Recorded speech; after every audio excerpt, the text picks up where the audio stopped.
Ok. A diferencia de lo que acabamos de hacer, que son las medidas de tendencia central, que significa que estamos buscando un valor de entre todos nuestros valores dados o nuestros datos, o sea, dónde se centra ese valor, vaya, como la calificación, hacia dónde se centra la calificación. Ahora, las medidas de dispersión buscamos un número que nos indica la dispersión de los datos, cuáles son los que están más alejados, la mayoría de las veces es con respecto a la mediana, la mayoría de las veces. Entonces busco un valor que me indique la distribución que si la distribución de mis datos es muy variada o está muy alejada de la media. Eso es lo que nos indican las medidas de dispersión. Las más comunes: recorrido rango, la varianza, la desviación típica o estándar y coeficiente de variación. Esas son las más utilizadas. Y aquí vemos, así con el ejemplo, a qué me refiero con medidas de dispersión, suponiendo que esta línea representa la media aritmética o promedio. Media aritmética, les dije mediana, no, media aritmética o promedio. Entonces, el que está, el gatito aquí, de mayor altura, es decir, el dato más, en el caso de su estatura, sería el que está más alejado de la media. Y si el valor es me dice, por ejemplo, que tiene un porcentaje digamos, de 40%, pues diríamos que está muy cercano a la media. Eso ahorita me lo van a comprender mejor cuando comencemos a ver los cálculos, pero más o menos eso es lo que trata de indicarnos una medida de dispersión. Si llegase a presentarse este tipo de gráficas, se llaman gráficas campana de Gauss, y bueno, pueden ser las tres posibilidades de ocurrencia: que si está muy angosta, pues tiene poca variación el conjunto de datos. Esta es la más común, o sea, que está así medio regular. Y si está muy achatada y muy extendida las faldas, pues entonces significa que hay una variación muy alta. Y se los muestro para que si llegase a venir, pues las puedan identificar. Vamos ahora a calcular el recorrido. El recorrido yo tendría que ordenar o distinguir cuál es el dato mayor y cuál es el menor para poder restarlos. Entonces me dice, entre mayor sea la diferencia de los datos, mayor es la dispersión. O sea, si es un número muy grande, lo que hace que se aleje el dato máximo del dato mínimo, pues entonces quiere decir que hay mucha variabilidad o hay mucha dispersión con respecto a la media aritmética. Entonces, no sé si lo están anotando la formulita para que ahorita pues para que lo tengan ahí a la mano. Sí, maestro, espérame tantito. Ok.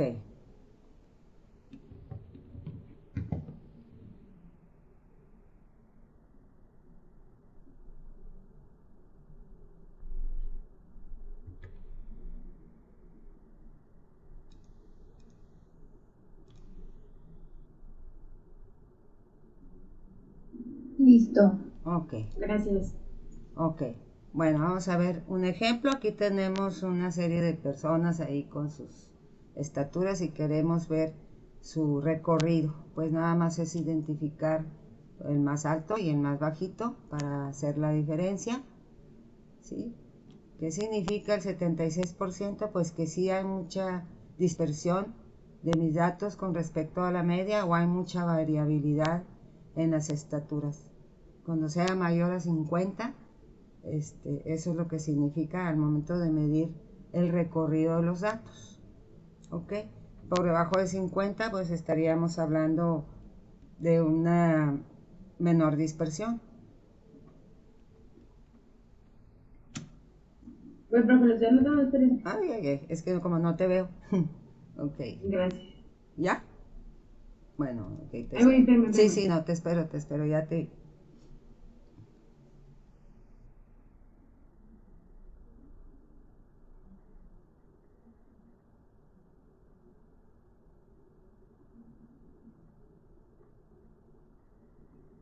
Entonces ahí, por ejemplo, si hubiéramos tomado el promedio de todo ese conjunto de datos, podríamos decir que la media, pues es, no es muy representativa, o sea, no sería un valor que nos sirva de mucho la media.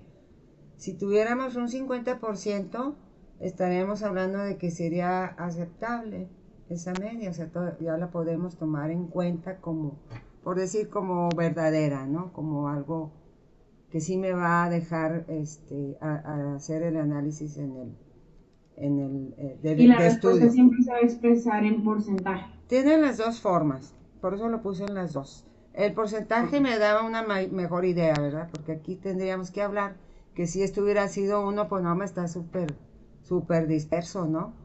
Si fuera 0.5, pues ese 50% es la mitad.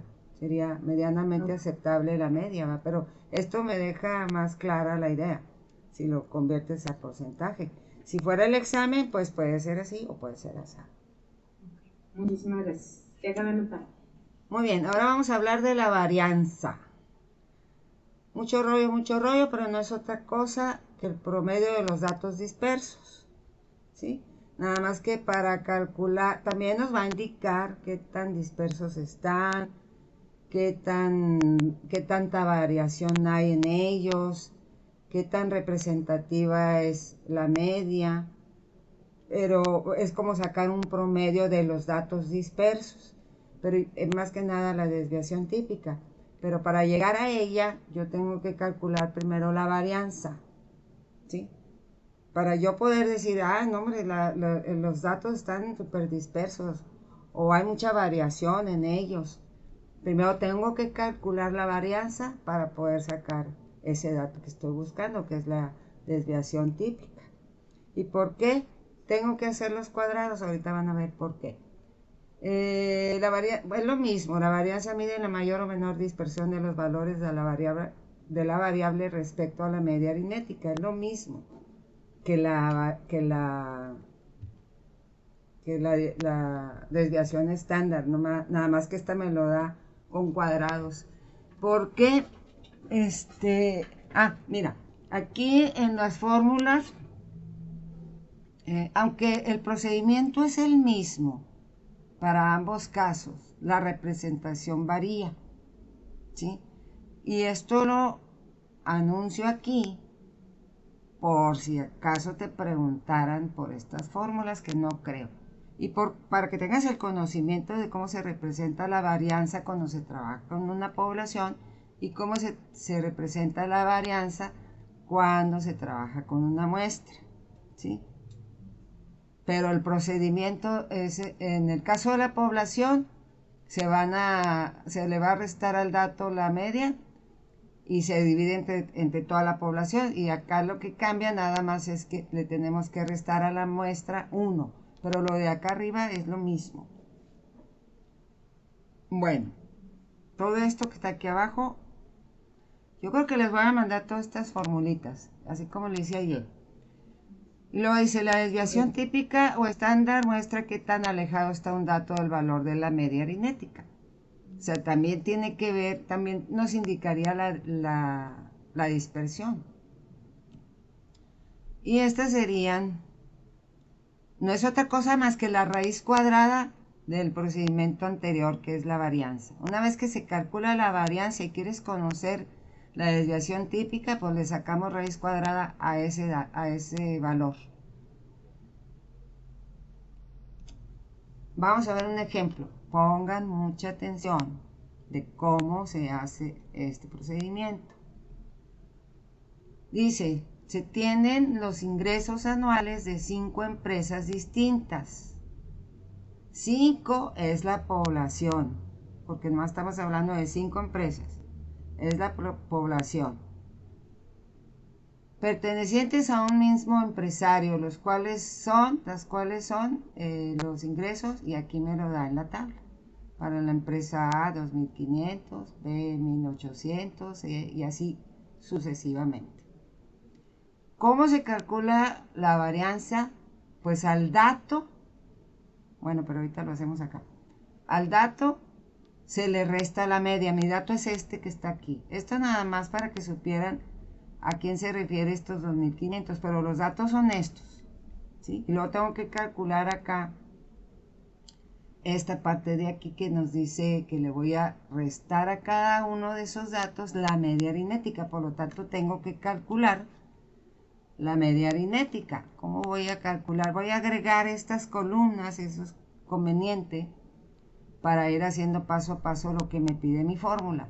Pero primero tengo que calcular la media aritmética. ¿Cómo la calculamos? Pues P es igual a N sobre 2 entre 1. no, esa es la mediana. Sí.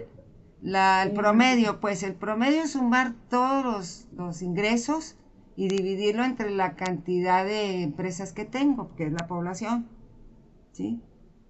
Sumamos todos los datos, que son los ingresos, para dividirlos entre las 5 empresas, ¿sí? Y eso me da 1.920. Esa es la media aritmética o promedio. Y luego voy a hacer lo que dice aquí, restarlos. Por esa razón es que se eleva al cuadrado, porque en algún punto te va a salir un valor negativo. Y esto no puede estar expresado en valores negativos. Tiene que ser positivo. La varianza y la desviación típica tiene que ser positivo. Sobre todo porque si la suma de todo esto que acabo de hacer me da un valor negativo y quiero la desviación típica, y la desviación típica es la raíz cuadrada, acuérdense que la raíz cuadrada de un número negativo no existe dentro del conjunto de los reales. Por esa razón es que esto que hicimos se eleva al cuadrado. Es decir, 580 elevado al cuadrado me da esto, menos 120 elevado al cuadrado ya lo hace positivo. Y así cada uno de ellos. Ok, voy a repetir todo esto. Saco el promedio. Los datos son los ingresos. Yo puse aquí ABCD para identificar quién tenía ingresos de 2.500, pero esto no forma parte de la tabla de datos. Los datos son los ingresos, se suman y se divide entre la población total, que en este caso son las 5 empresas. ¿Ok? Ya que lo divido, ahora sí, a cada dato se lo voy a restar, a cada dato. Y luego ese resultado lo voy a elevar al cuadrado. Pero acuérdense que esta fórmula me dice que ya una vez que hice todo este procedimiento de elevar al cuadrado cada dato obtenido en la resta de datos menos el promedio, ahora lo tengo que sumar y dividir entre la población. Esta nada más es la suma.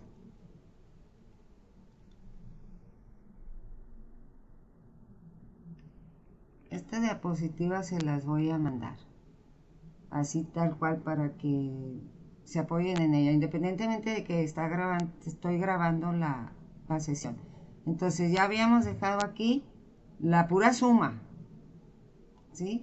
Y eso dije que se tiene que dividir entre la población, que son 5 empresas. Esa es la varianza.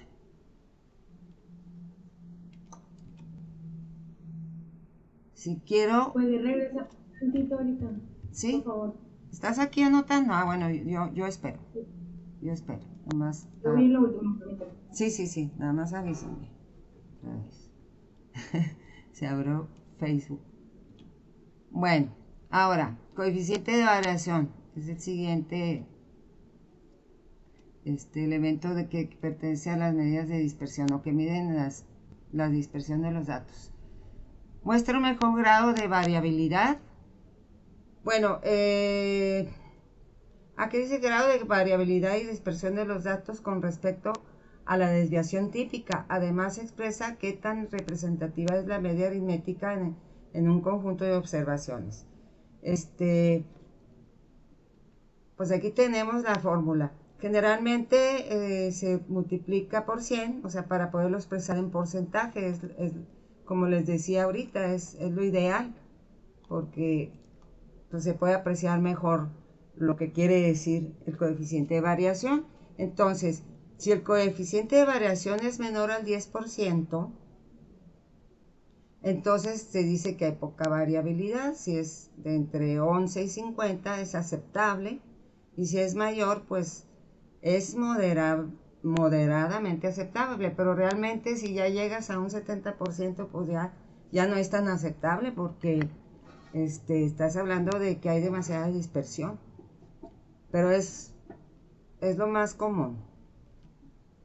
Vamos a ver cómo se va a calcular y qué significa eso según el contexto. Dice, en la siguiente distribución se reportan las edades de una muestra de 6 niños.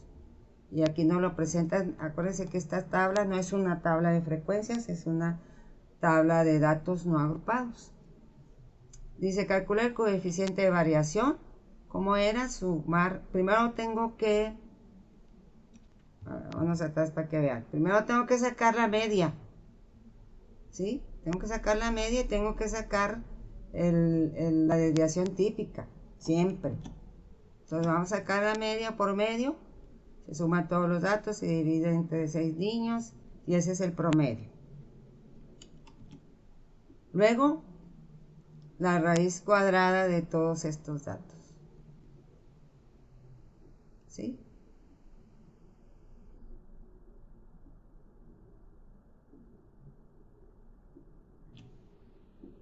Ya que tengo mis datos, ya los sustituimos. O sea que cuando haces esta división te sale a 0.22 y al multiplicarlo por 100 me lo da en porcentaje. Dice, la variación que presenta las edades es aceptable porque está por debajo está entre 11 y 50, dijimos. ¿Ok? Complicado. Sí, pero pues es parte de la guía. ¿Y cree que venga, más bien, las preguntas que usted ha observado de este tema son así? ¿De que aceptable o que tenemos que usar todas las formas? No, pues lo que yo he visto hasta ahorita de ejemplos de exámenes, por lo general ya te dan los datos de media y desviación típica y nomás te piden calcularlo. Pero sí tienes, pero no te puedo decir que no te vayan a preguntar qué es lo que significa, ¿verdad? Como en este caso, ¿verdad? Que me dice que su variación es aceptable. Podría ser, pero lo que yo vi es más bien hacer el cálculo, lo que yo he visto. Pero pues ¿de qué sirve que te diga, sí, así, así, pero ¿con qué se come, ¿verdad? ¿Para qué me sirve? Por eso te muestro la conclusión de lo que está. ¿De dónde viene? Sí, pues, ¿para qué sirve, verdad? Por ejemplo, aquí en la anterior estábamos viendo qué tan dispersos estaban los datos y aquí vamos a hacer una comparación entre dos niños, ¿verdad? Las calificaciones de 2 niños, ¿sí? Entonces tengo que hacer todo esto.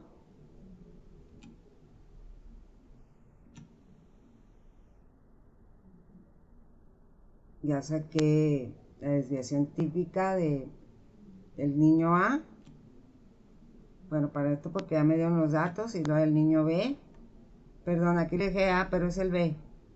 Sí, es este de aquí. Esto fue error de dedo. Y ya tengo mis datos ahí.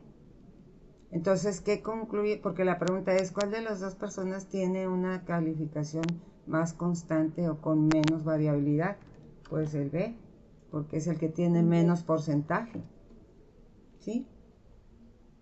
Entonces... Que me lo pongan así con tu respuesta, ya no me las digo. Ese tipo de preguntas sí puede venir, o sea, sí va a venir, sí he visto. problemas de ese tipo, en donde tienes que hacer una comparación. Más que nada es lo de la fórmula, porque la verdad ese tema, o sea, sí lo había visto, pero la verdad no me acuerdo nada de la fórmula. Por eso sí es muy nuevo y dije, pues.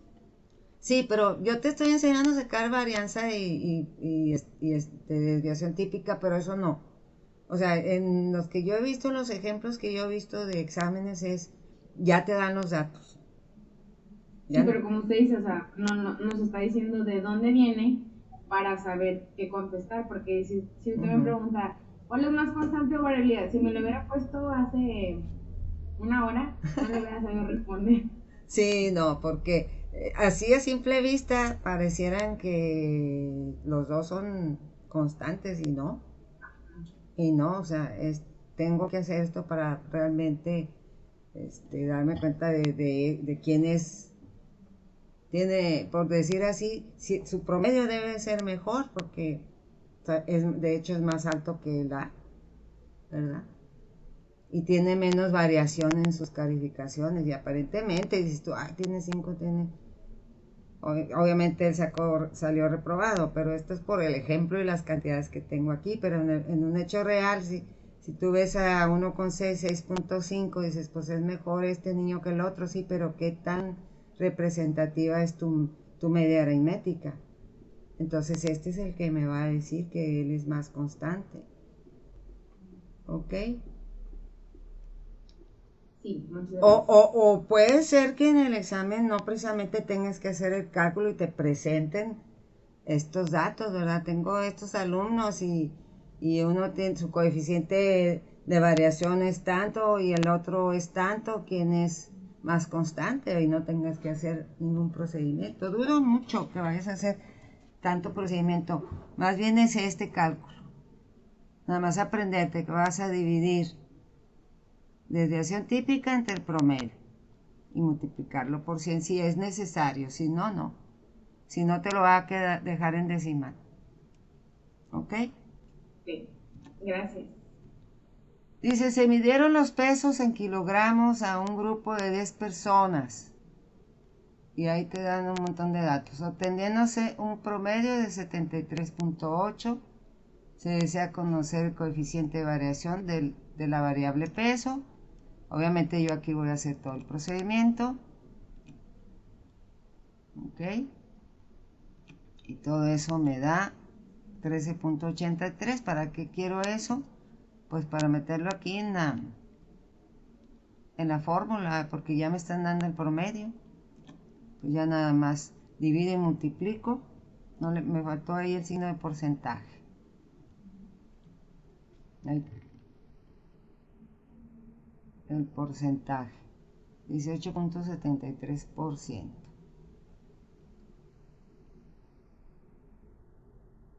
¿Qué tan dispersos están ahí los datos según lo que calculamos y lo que les dije hace rato? Poco variable. Sí, ¿verdad? Está moderado, porque es arriba de 11 y mucho menor a 50. Sí. Ok. Les iba a dejar a ver, consejos promedio 77 puntos. No, pues este sí lo pueden hacer. No tienen que hacer el cálculo de la desviación típica, ni tienen que sacar el promedio, solamente hacer el cálculo de la varianza.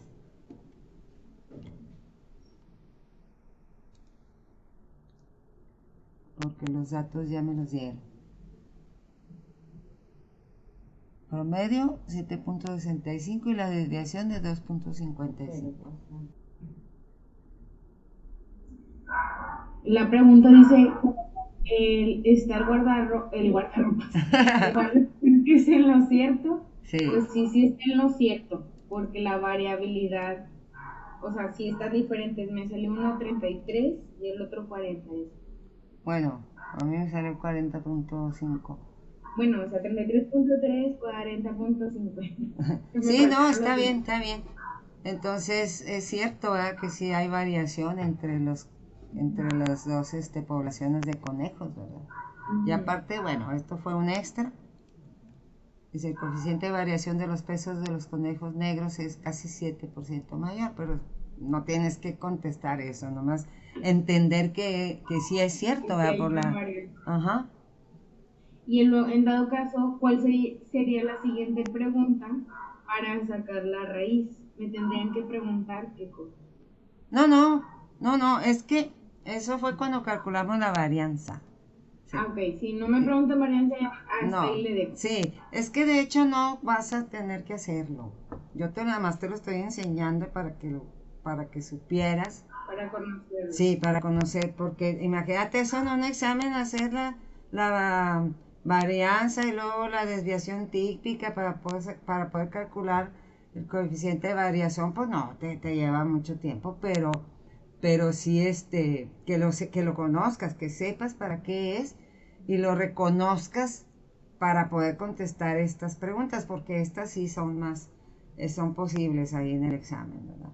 Entonces, si no te hubiera dicho más que vas a calcular el coeficiente de variación y se calcula dividiendo la desviación típica entre el promedio, pues sabrá Dios que es la desviación típica, pero ahora ya sabes qué es, ¿sí? Porque también podría ser una pregunta, ¿no?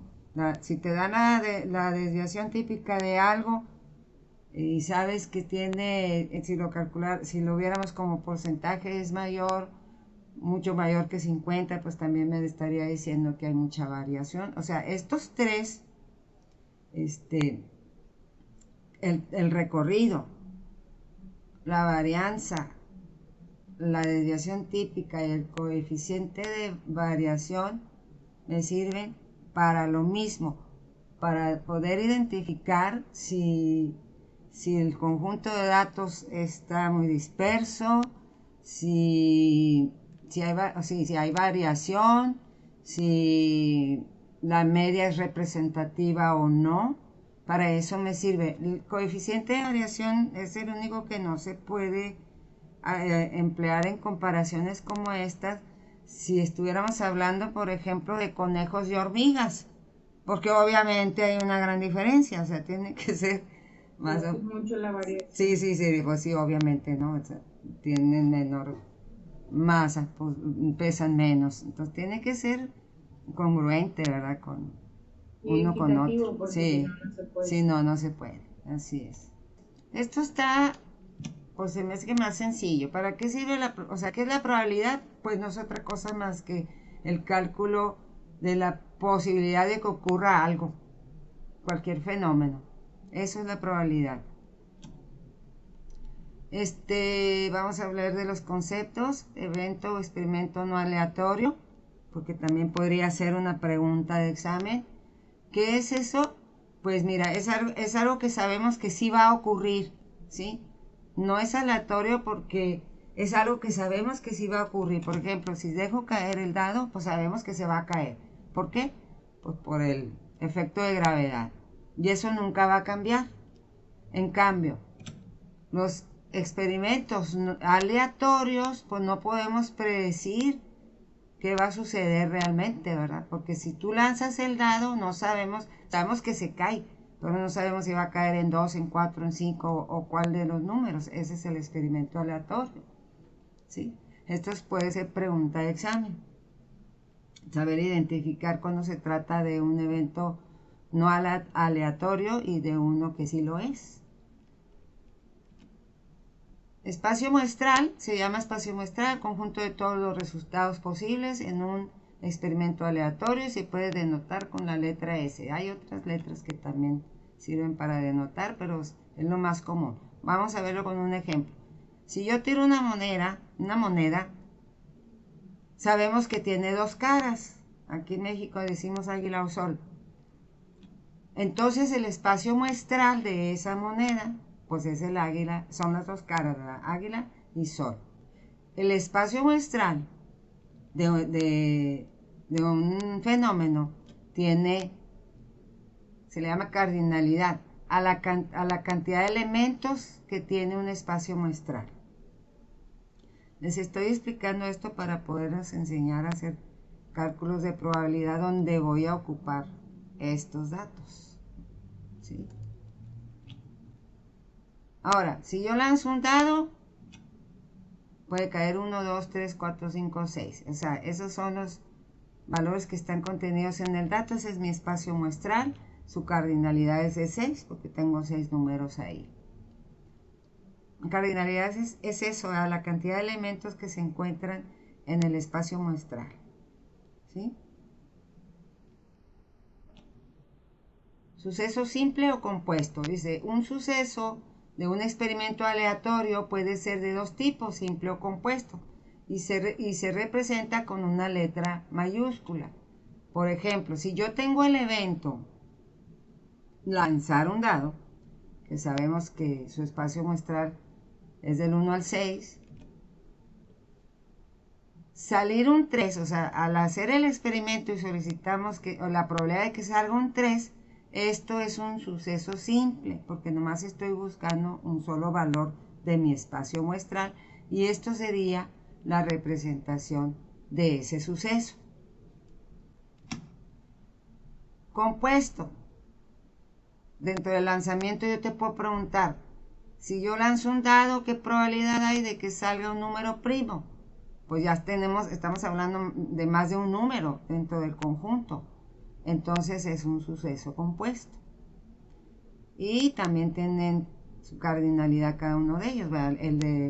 Cuando hablamos de un solo valor, pues siempre va a ser un elemento. Y acá, dependiendo de lo que me estén solicitando, pues puede variar la cantidad de elementos.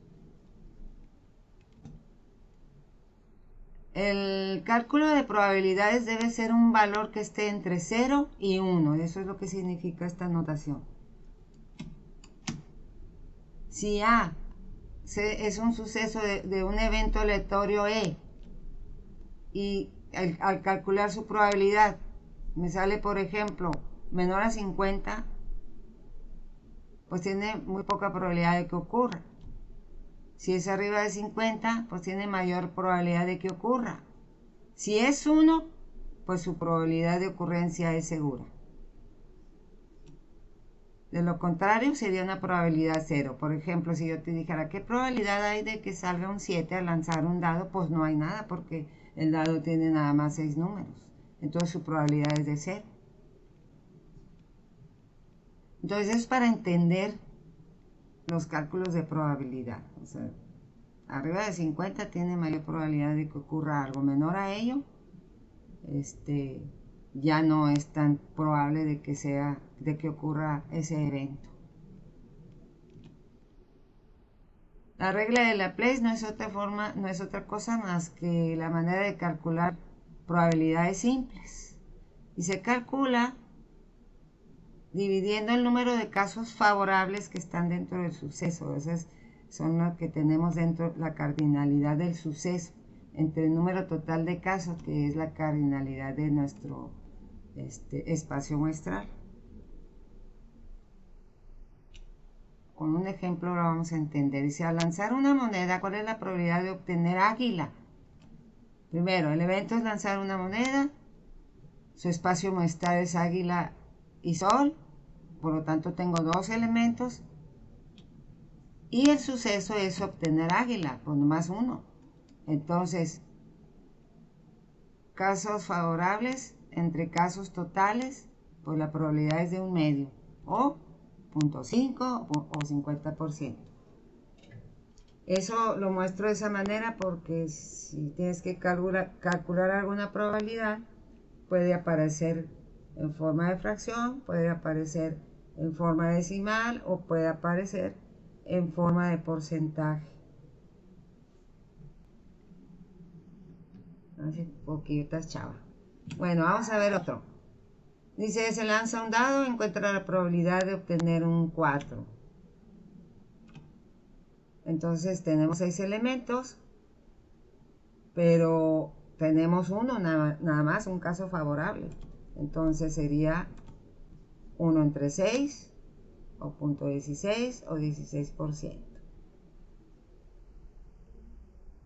Pues estos son muy sencillitos, ¿verdad? Hay otros un poquito más rebuscados ahí.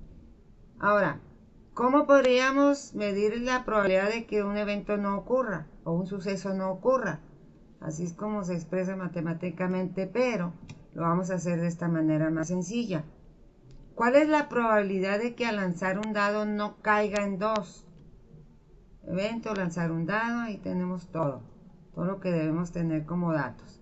¿Cuál sería la probabilidad de que no caiga en 2? Entonces, los casos favorables, que es el que va a ser dividido, es el que vamos a poner abajo, siempre va a ser el total de casos, que no es otra cosa la cantidad total de nuestros elementos, ¿sí? Arriba es donde va a variar.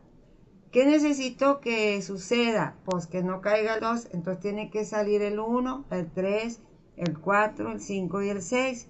Entonces mis casos favorables, y así es como se expresa la probabilidad de la no ocurrencia. Entonces sería 5, ¿verdad? Porque son los que deberían de salir para que no salga el 2. Sería 5 elementos. No sé si me estoy explicando. ¿Cómo le hago para que no caiga el 2? Pues necesito que salgan los otros 5 números. Esos serían mis casos favorables. Al hacer la división, pues tendríamos un 83% de probabilidad de que no salga el 2.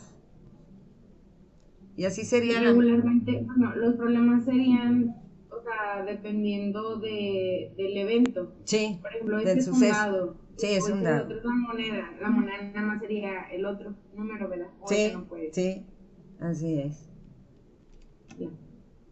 Ocurrencia de uno de dos eventos. Y aquí se aplica una técnica conocida como principio de la suma, que es sumar las dos probabilidades dadas. ¿Cómo voy a saber cuándo sumar? Cuando sea una cosa o la otra, o la otra. O sea, no pueden suceder al mismo tiempo, o sucede una o sucede la otra. Y así es como voy a darme cuenta que tengo que sumar las probabilidades. Por ejemplo, ¿cuál es la probabilidad de que al lanzar un dado caiga 3 o 5? Pues de obtener un 3 es un sexto. Y lo mismo para el 5. Entonces, ¿qué hago? Sumo mis probabilidades. Suma de fracciones homogéneas, pues se suman nada más los numeradores. Y aquí se puede simplificar sacando mitades. Y esto tienes que aprender a hacerlo o recordarlo, porque en este tipo de problemas es probable que si lo presentan en fracción, te lo va a presentar simplificada la fracción. Y de ahí pues hacer la división para pasarla a porcentaje. Otro ejemplo, ahora, ocurrencia de uno de dos eventos. No, de dos eventos consecutivos. Y aquí se va a aplicar el producto de las probabilidades y lo que me va a indicar es que suceden al mismo tiempo, es el I. Dado los eventos, dice que ocurre un suceso A y un suceso B, o sea, al mismo tiempo. Y se van a multiplicar esas probabilidades. Por ejemplo, si lanzas la moneda, que caiga águila. Y al lanzar el dado, que caiga 3. Pues ya sabemos que la probabilidad de que salga águila es un medio, y de que salga cualquier número en el dado es un sexto. Se multiplica numerador por numerador, denominador por denominador. ¿Voy rápido o sí? Está viendo que no puedo con un evento, ya me pone 2. ¿Voy muy rápido? ¿O sí? No, la verdad apenas estoy, bueno, yo al menos estoy recapitulando los conceptos. Ok. Estos son los más sencillitos. Que ocurra el evento, que no ocurra, que ocurra uno u otro, o que ocurran al mismo tiempo. Entonces, si la probabilidad que me están solicitando no va acompañada de la otra, ¿verdad? Simplemente una probabilidad simple como esa que estamos viendo de dados, ¿verdad? Pues nada más se saca el evento, se divide en los casos favorables. Por ejemplo, ¿qué probabilidad hay de que al lanzar el dado salga número primo? pues ya no es 1, porque hay 3 números primos. Entonces sería 3 sobre 6. Sería 3 sobre 6. Así es, así es. ¿Sí? Y el de la moneda, pues eso no cambia. Al ser lanzada solamente una moneda, porque se pueden lanzar 2. ¿Sí? Y luego, si no ocurre, pues tengo que tomar como casos favorables, descartando el que no quiero que ocurra, para poder dividir los elementos de los casos favorables entre el total. ¿Ok? A ver, 9 minutos, todavía queda. Si me alcanza. En un grupo de 20 personas, 3/4 partes saben nadar, de las cuales una tercera parte son mujeres. ¿Cuál es la probabilidad de que al escoger a un representante del grupo de dicha persona sea mujer que sepa nadar? En la torre. ¿Cómo dijo? Bueno, el evento probabilístico es elegir una mujer que sepa nadar, ¿verdad? Tenemos un total, ese es el espacio muestral, el total. De ellas voy a calcular las 3/4 partes porque me están preguntando por los que saben nadar. ¿Sí? 3/4 partes de 20 es multiplicar 3 por 20 y dividirlo entre 4. O sea que tengo 15 personas. De estas 20, tengo 15 personas saben nadar. ¿Sí? Ahora, pero en estas 15 hay hombres y mujeres. Por eso me dice aquí, la tercera parte son mujeres. La tercera parte de los que saben nadar son mujeres. ¿Sí?